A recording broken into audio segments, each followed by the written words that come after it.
Dr. Dewing here again, and today we're going to talk about the elements of fiction. As we're going through this, number one, make sure that you have your notes page with you.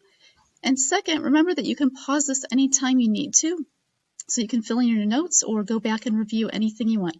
And this video will be posted so you can use it anytime you need to review. So today we're going to talk about the elements of fiction. There are 6 main elements of fiction: setting, characters, plot, conflict, point of view, and theme. Setting, this is probably the easiest one to remember. This is the time and the place of the action. Don't forget the time. Time might be present, it might be a specific time in the past if it's historical fiction, but time and place are both part of setting.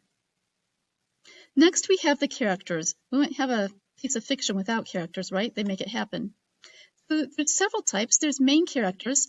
These are the important characters in a piece of literature. And then there's a protagonist. The protagonist is going to be a main character, but all of the main characters are not the protagonist. The protagonist is one character that the piece of literature is focused on. So for example, in Harry Potter, Harry, Ron, and Hermione are all main characters, but our protagonist is Harry. We also have minor characters in a piece of literature. These are the less important characters. And there's an antagonist. This is the character or force working against the protagonist. Sometimes people think of this as the bad guy. It's not necessarily accurate. Sometimes your protagonist is the bad guy, and it's not always, the antagonist isn't always a person. For example, it might be Voldemort.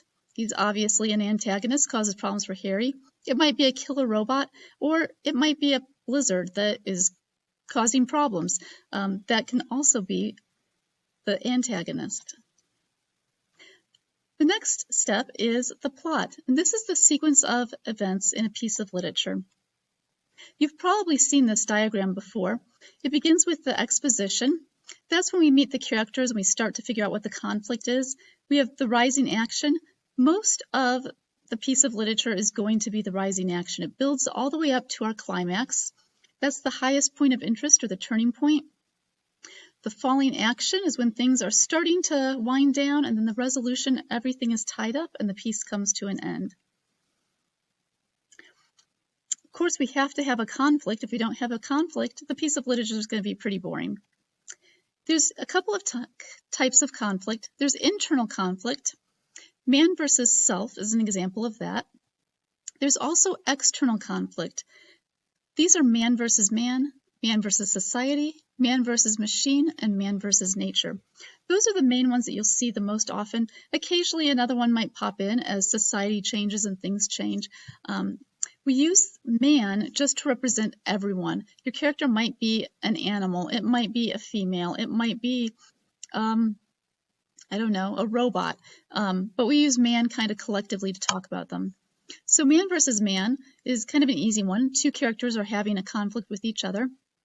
Man versus society is when a character struggles against things that are generally acceptable by society. For example, robbing a bank. That's not something we accept. Man versus machine.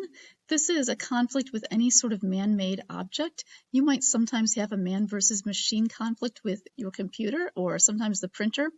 And then man versus nature, just like it sounds, this is a conflict with any sort of natural occurrence, like a blizzard or a flood or a tornado.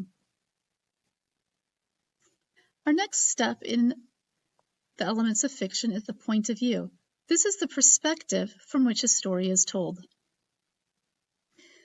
When we think about point of view, we want to know who's narrating and what does the narrator know. If the point of view is first person, the narrator is a character in the piece. We'll use words like I and we, and they are telling what has happened to them. Third person, you see more often. This is when the narrator is not a character. There's also third person limited. Again, the narrator is not a character, but this time the narrator knows the thoughts of one of the characters. We get to know what that character is thinking, helps us know their motivation. And finally, there's third person omniscient. This is an all-knowing narrator, or in other words, they know the thoughts of many characters. Omniscient, omni means all, and that S-C-I-E-N-T part, That's the same root as you find in science, so it's related to knowledge. So omniscient is all-knowing. And there's also second person. We don't talk about this one very much because you shouldn't use it most of the time. This is when the author is talking directly to the reader. They use words like you. This one is used mainly in instruction manuals, maybe a choose-your-own-adventure type of a book. But this typically should not be used. The place I see this most often is when students put it in their writing. That's a big no-no. You want to avoid second person, and typically in your own writing you'll stay in third person. Final element of plot is theme. Theme is one of the harder concepts to get, and a few years ago I had a college student that I was teaching. She was an English ed major, 2 years from becoming an English teacher. Her name was Jillian Seacrest, and she created this part of the presentation for a project for class, and I thought it was so well done I asked her if I could have it, and so I've been using that for the last several years. The theme is a central meaning, moral, or message of a piece of fiction. It's a general statement about human beings or about life. It's written as a complete sentence. Usually, it's not stated directly in the text. You have to infer what the theme is. A piece might have more than one theme. Sometimes students write just one word as a theme, but one word is a topic. Those are big ideas: patience, courage, friendship, love. All of those are topics, and some of the topics become very obvious in a piece of literature, but that's not the same as a theme. The theme is a sentence, but you use those topic words to create a theme. So for example, a topic of a piece of literature might be poverty. The theme could be, poverty may transform honest people into criminals. It's a general statement that could apply to different pieces of literature and to life in general. It's a message about people. It is a complete sentence. Another topic that's common in literature is friendship. A theme might be, friends are not always trustworthy. Probably all of us have had that experience at one time or another, and this is a lesson that sometimes we have to learn. This is an example of a theme. The things that help you figure out the theme, you look at the plot, the characters, the setting, the conflict, the resolution, all of those other parts of fiction, and then you figure out what's the topic of the piece of literature, and then you write a statement that's related to it. That's the theme. When you write a theme, don't use the character's name. Remember, this should be a general statement. It can apply to lots of different pieces of literature, perhaps, and it can also apply to real life, so no characters' names. Second, you're going to write an observation, not a command. You're going to avoid words such as should, all, everyone, always. It's not telling someone to do something. It's just making a general statement. That general statement can apply to everyone. And the theme is related to the topic of the work of fiction, but it's not the topic itself. So another way to look at that, figure out what's the topic of the piece. What are the author and text saying about the topic? What's the message? And then you'll write a one-sentence general statement. That's your theme. One complete sentence.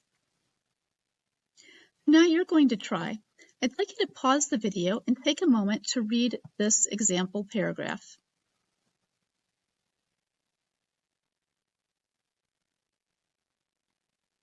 Some possible topics might be compassion, honesty, loyalty, cooperation.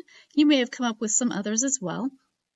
What I'd like you to do next is use one of those topics and pause the video and write down a theme.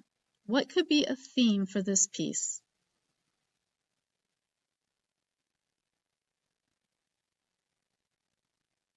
What did you come up with?